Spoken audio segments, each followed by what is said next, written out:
Oke, baik, pendahuluannya sudah. Sekarang kita akan masuk ke materinya ya pada bagian 2. Jadi mohon disiapkan notes ya.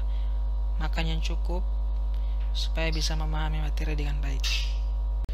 Oke, kita akan masuk pada definisi dan klasifikasi. Ya, meningitis itu apa? Meningitis itu merupakan peradangan pada selaput meningen atau selaput yang membungkus otak. Jadi kalau misalkan kita mendengar tentang istilah-istilah yang menggunakan tis, yaitu berarti peradangan. Contoh, appendicitis berarti peradangan pada appendix. Kalau misalkan meningitis berarti peradangan pada meningen. Meningen itu apa?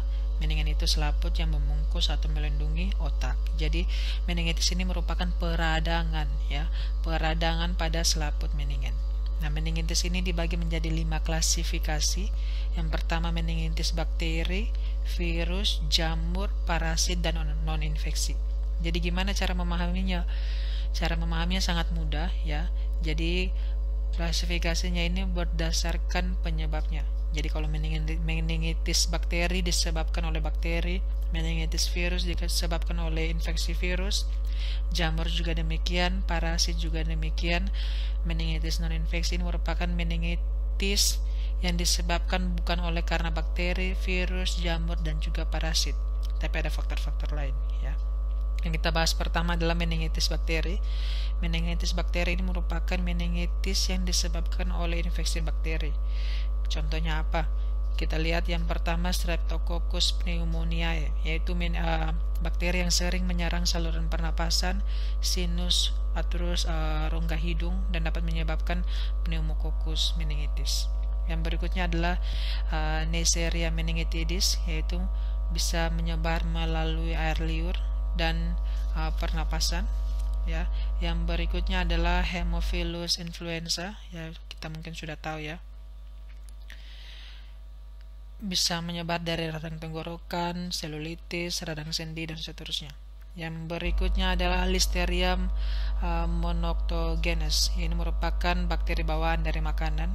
Yang berikutnya adalah yang cukup terkenal, yaitu Staphylococcus aureus, yang biasanya ditemukan pada kulit dan juga saluran pernapasan dan bisa menyebabkan meningitis Staphylococcus. Yang berikutnya adalah meningitis virus, yaitu meningitis virus ini biasanya bisa hilang tanpa pengobatan, tergantung dari imun tubuh kita ya. Tapi kita lihat lagi penyebabnya karena apa ya. Penyebabnya itu perlu diobati ya. Penyebabnya apa saja? Misalkan pada pasien-pasien dengan HIV ya, setelah itu influenza, herpes, campak ya. Kalau bakterinya menyebar dan membuat radang di meningen ya bisa meningitis gitu ya, dari beberapa penyakit ini. Yang berikutnya adalah meningitis jamur ya. Meningitis jamur ini kalau mau dibilang jenis meningitis yang tergolong langka, yaitu disebabkan oleh jamur ya, yang menyebar melalui aliran darah dari otak dan sumsum tulang belakang yang membuat infeksi pada meningen ya. Biasanya disebabkan oleh orang-orang yang mempunyai kekebalan tubuh yang lemah ya. Misalkan apa yang tadi sama, mirip-mirip juga dengan yang virus HIV, atau pasien-pasien yang pengidap kanker atau punya masalah autoimun ya. Contohnya apa saja? Kita bisa lihat Cryptococcus, yaitu merupakan bisa menyebar dari tanah yang terkontaminasi dengan kotoran burung ya. Yang berikutnya adalah Blastomyces. Blastomyces ini merupakan jamur ya, yang biasanya ada di Afrika. Jadi kalau misalkan kita tinggal di Indonesia ya puji Tuhan ya. Berikutnya adalah histoplasma. Histoplasma ini merupakan jamur juga, jenis jamur juga, yang biasanya ditemukan di lingkungan yang biasanya terkontaminasi dengan kelelawar dan kotoran burung, biasanya di negara-negara di Timur Tengah. Yang berikutnya adalah kita bahas yang keempat adalah meningitis parasit. Ya, ini meningitis yang lebih jarang lagi terjadi ya. Biasanya lebih jarang terjadi dibandingkan dengan meningitis virus dan meningitis bakteri. Pada meningitis parasit ini biasanya ditemukan pada tanah, pada tinja ya, pada beberapa hewan ya, seperti siput, ikan mentah, unggas, seperti demikian. Untuk jenis-jenis atau contoh parasitnya kalian bisa lihat sendiri ya. Ada 3, ada Ganotostoma ya, ada Bailisa ascaris, yang berikutnya adalah Angiostrongylus ya.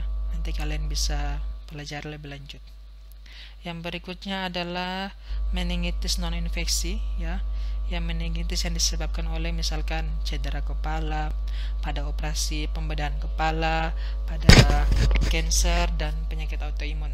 Jadinya meningitis yang bukan disebabkan oleh beberapa faktor infeksi seperti bakteri, virus, jamur, dan parasit. Biasanya disebabkan oleh cedera kepala yang meninfeksi dan bisa menyebabkan radang pada meningen.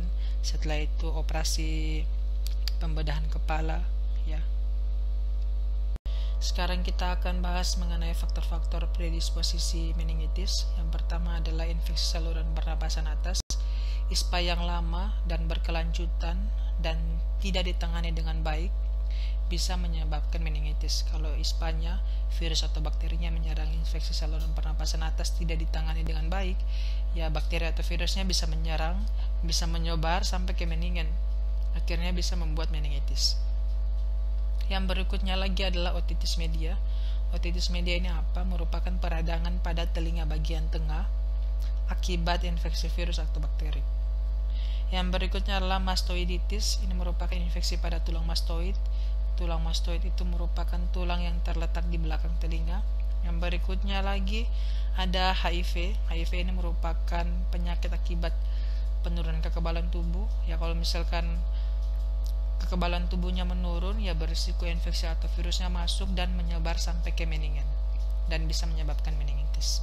Yang berikutnya lagi adalah trauma kepala, bisa menyebabkan meningitis non-infeksi. Yang berikutnya lagi ada sinusitis. Nah, sinusitis merupakan peradangan pada sinus. Ya, kenapa otitis media, mastoiditis, dan sinusitis bisa menjadi faktor predisposisi meningitis? Karena semua organ yang menyerang penyakit ini berdekatan secara anatomis, berdekatan dengan meningen.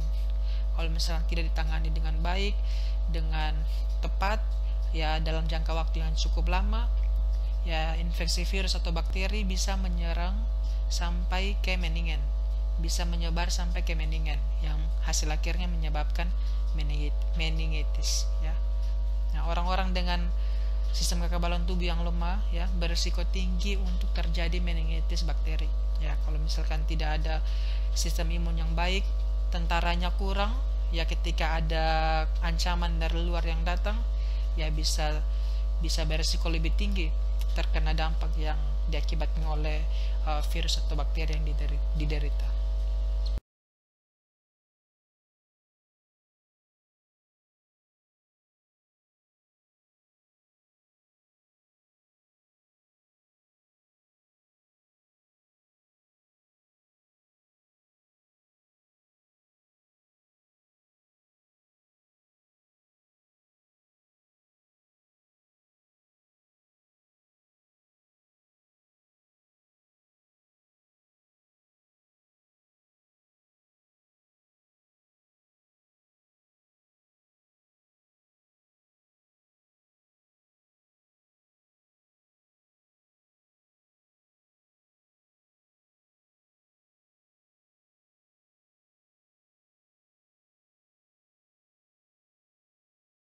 Oke, tadi kita sudah sama-sama belajar tentang meningitis. Meningitis itu apa? Yaitu peradangan pada meningen.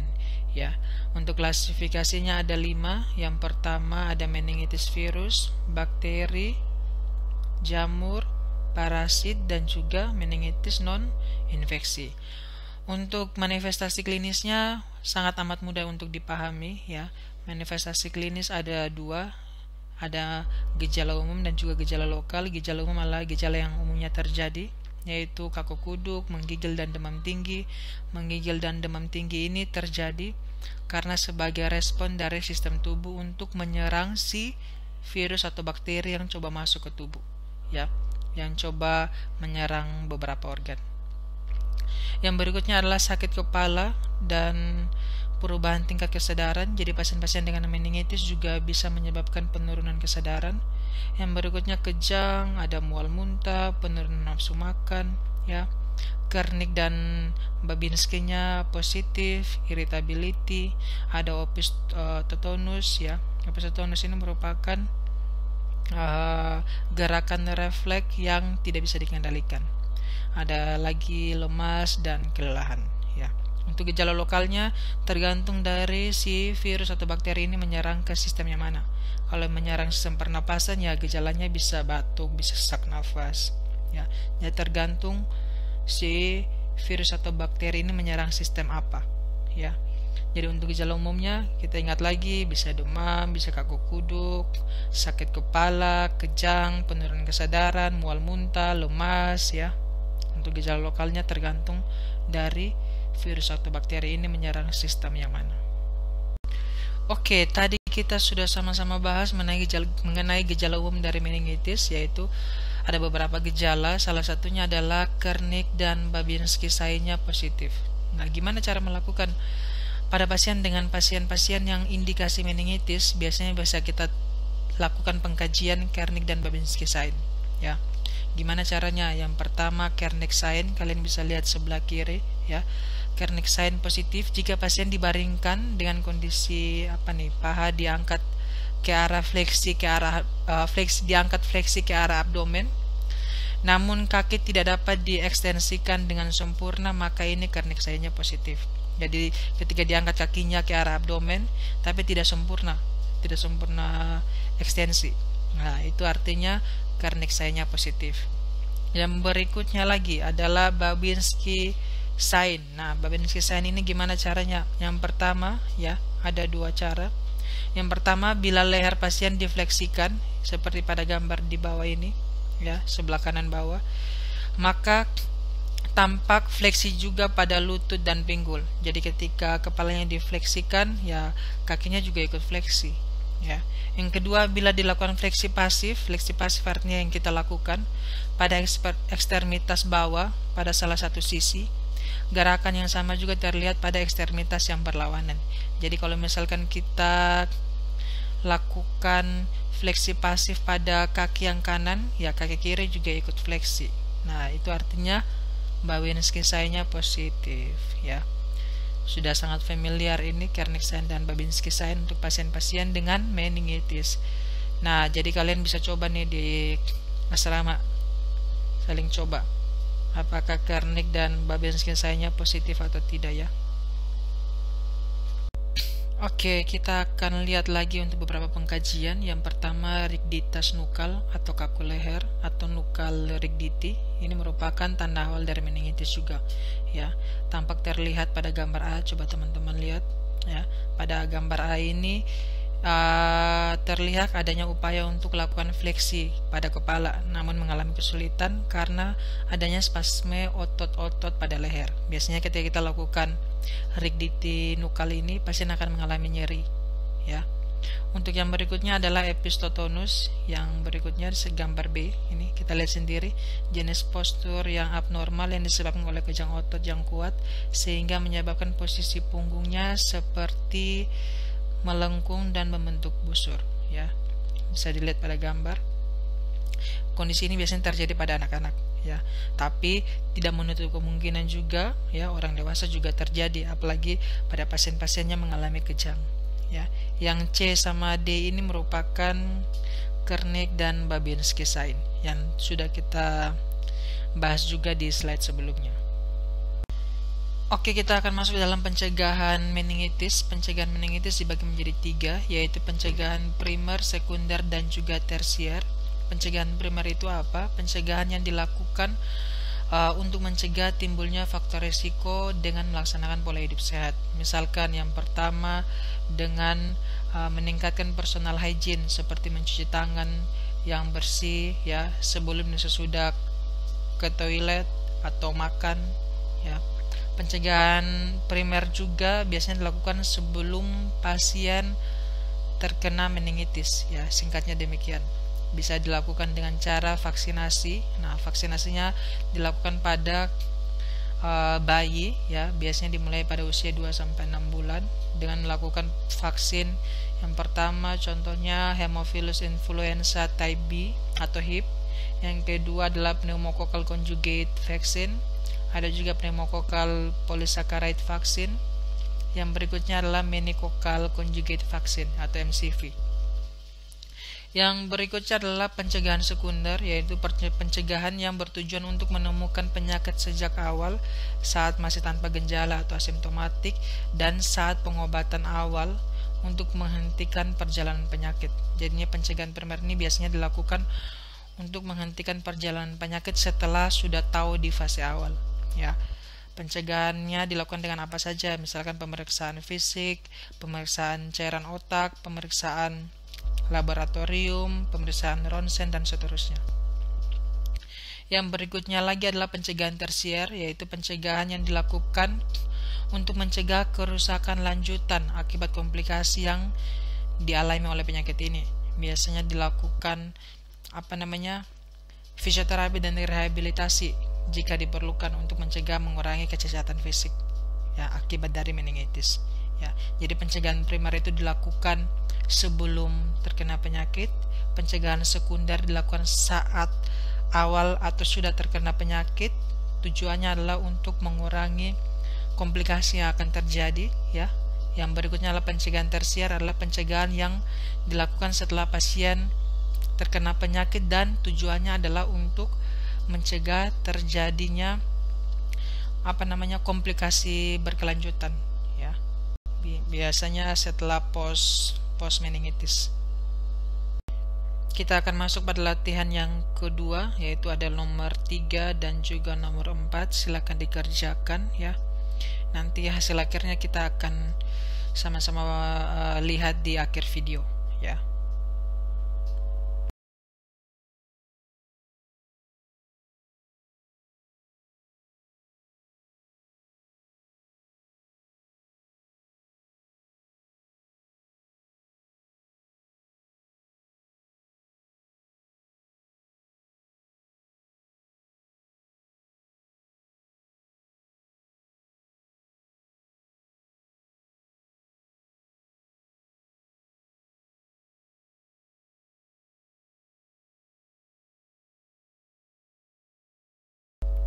Oke, selanjutnya kita akan bahas tentang patofisiologi dari meningitis. Sebenarnya untuk patofisiologi meningitis ini sangat amat mudah dipahami.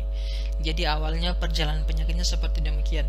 Mikroorganisme penyebab meningitis seperti virus, bakteri, dan seterusnya ini akan masuk ke sistem peredaran darah dan getah bening ke bagian kapiler serebral.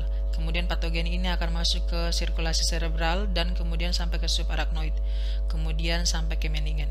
Nah, ketika patogen-patogen ini sudah sampai ke meningen, ya bisa menyebabkan proses inflamasi atau peradangan. Nah, kita lihat lagi, ketika terjadi proses inflamasi atau peradangan, tubuh akan memproduksi cairan CSF secara meningkat. Ya, kalau misalkan CSF meningkat ya bisa menyebabkan namanya edema serebral. Kalau misalkan edema serebral meningkat ya bisa menyebabkan namanya peningkatan TIK. Apa saja gejala peningkatan TIK? Yang pertama bisa nyeri kepala, papiledema, penurunan kesadaran, dan seterusnya. Jadi tidak heran lagi pada pasien-pasien dengan meningitis ini terjadi demikian. Ya karena ketika terjadi inflamasi, terjadi juga peningkatan volume cairan cerebrospinal. Nah, ketika cairannya meningkat, ya bisa menyebabkan peningkatan tekanan intrakranial. Nah, untuk pada kasus-kasus pada pasien dengan meningitis bakterial atau purulen dan seterusnya, ya, semua bakteri ini akan dengan cepat masuk ke otak dan bisa sampai terjadi namanya encephalitis. Encephalitis ini adalah peradangan pada otak. Jadi kalau misalnya kalian masih ingat tadi di bagian awal ada namanya meningioma encephalitis, yaitu peradangan pada otak dan juga meningen secara bersamaan. Pada kasus-kasus yang memang tidak ditangani dengan baik atau memang perjalanan penyakitnya sangat amat cepat, ya. Biasanya pada kasus-kasus dengan purulen atau eksudat yang berlebihan pada meningen. Nah, ketika terjadi meningitis, ya, tubuh akan mengalami edema cerebral akibat dari peningkatan CSF tadi. Ketika CSF meningkat, ya sekresi hormon antidiuretik juga akan meningkat. Ketika ADH-nya meningkat juga bisa meningkatkan volume cairan yang menyebabkan peningkatan tekanan intrakranial. Jadi tidak heran lagi ketika TIK meningkat, ketika ada radang, ya otak ya akan mengganggu sirkulasi darah di otak. Sirkulasi darahnya akan menurun. Ketika sirkulasi darah menurun, ya bisa menjadi kejang, abses pada otak, ya perubahan neurologis, nyeri kepala, dan seterusnya. Bahkan bisa sampai menyerang kerusakan saraf kranial. Kalau misalkan dia menyerang saraf kranial yang mempengaruhi penglihatan, ya masalah penglihatan. Kalau misalkan dia menyerang ke saraf kranial yang sampai mengganggu pendengaran, ya masalah pendengaran gitu. Jadi singkatnya, ketika mikroorganisme sudah masuk melalui aliran darah sampai ke mendingan dan menginflamasi, akan terjadi peningkatan CSF. Ketika CSF meningkat, ya udah bisa edema cerebral, edema cerebri. Ya pada akhirnya bisa meningkatkan TIK. Ketika TIK meningkat, bisa menyebabkan namanya sekresi hormon antidiuretik itu juga akan meningkat. Ketika hormonnya meningkat, ya volume cairan juga akan ikut meningkat dan menyebabkan penurunan sirkulasi aliran darah. Ya, kalau misalnya sirkulasinya terganggu, sirkulasinya berkurang, ya bisa menyebabkan kejang dan seterusnya. Bahkan bisa sampai penurunan kesadaran. Oke, berikut adalah kita akan belajar tentang komplikasi dari meningitis. Ketika tidak ditangani dengan baik, ya dibiarkan saja, tidak mendapatkan terapi yang tepat, ya bisa menyebabkan beberapa komplikasi. Yang pertama adalah abses cerebri. Nah, abses cerebri ini apa? Merupakan penumpukan nanah di dalam otak akibat dari infeksi. Yang berikutnya bisa menyebabkan shock septic. Shock septic ini merupakan salah satu kondisi gawat darurat yang ditandai dengan terganggunya aliran darah akibat dari infeksi.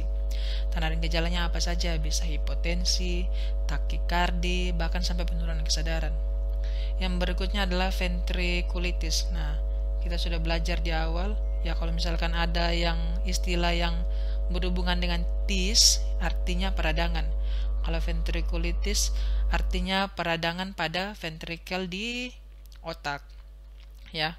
Jadi abses pada mendingan ini dapat sampai ke jaringan kranial yang lain melalui sistem peredaran darah dan masuk ke bagian ventrikel, dan bisa menyebabkan ventriculitis.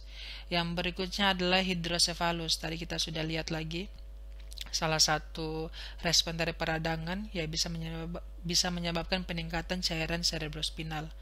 Ya, inilah yang bisa menyebabkan namanya hidrosefalus. Oke, yang berikutnya lagi adalah epilepsi. Jelas ya, bisa buat dia kejang akibat dari penurunan aliran darah ke otak. Yang berikutnya lagi adalah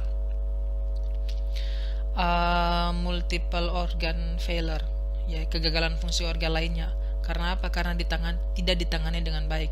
Kalau misalnya kita lihat lagi sistem peredaran manusia saling berhubungan antara satu dengan yang lain.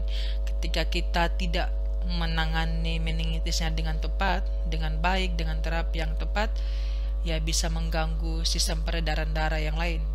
Ya, ini semua komplikasi ini dapat kita cegah dengan mendapatkan pengobatan dan penata laksanaan yang tepat.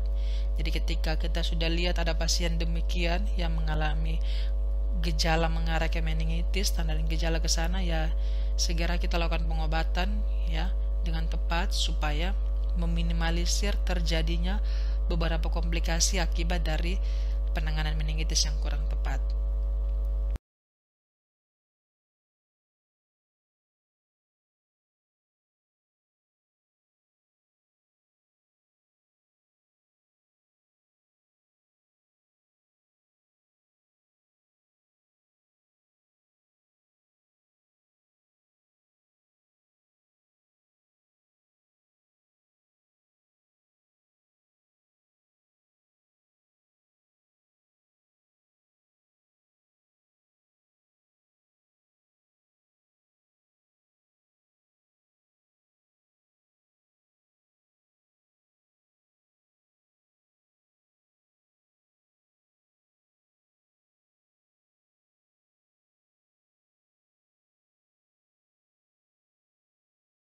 Kita akan masuk pada latihan soal yang ketiga. Perawat merencanakan perawatan dan seterusnya, ya, bisa dijawab.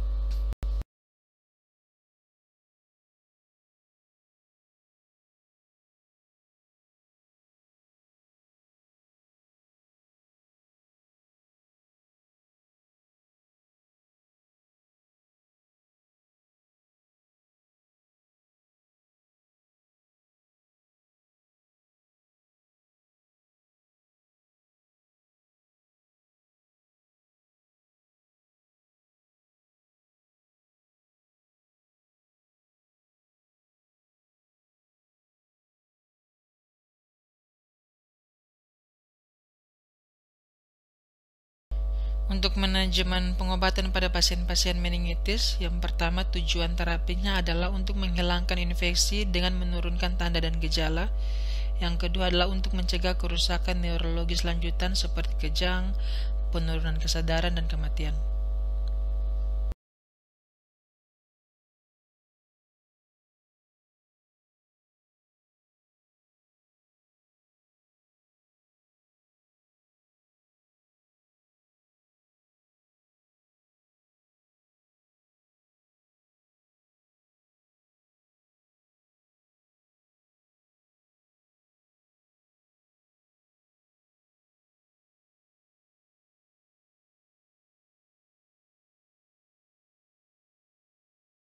Oke, kita ingat lagi tujuan terapi pada pasien meningitis, yaitu yang pertama mencegah menurunkan tanda dan gejala yang dialami oleh pasien, ya. Yang kedua adalah mencegah terjadinya komplikasi lanjutan akibat dari meningitis.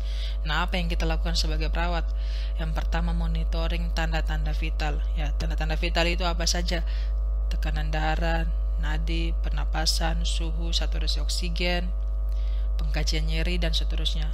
Ya, itu sebagai bagian yang representatif dari kondisi pasien secara keseluruhan, ya. Yang berikutnya adalah monitor kadar glukosa darah, ya. Yang berikutnya adalah monitor urin output. Nah, kita lihat lagi rumus urin outputnya adalah 0,5 sampai 1 per kilogram berat badan per jam. Jadi kalau misalnya pasien punya berat badan 50, dalam 1 jam itu normalnya dia produksi urinnya adalah 25 sampai 50 cc. Jadi kita lihat nih, monitoring tanda-tanda vital, glukosa, dan juga urin output.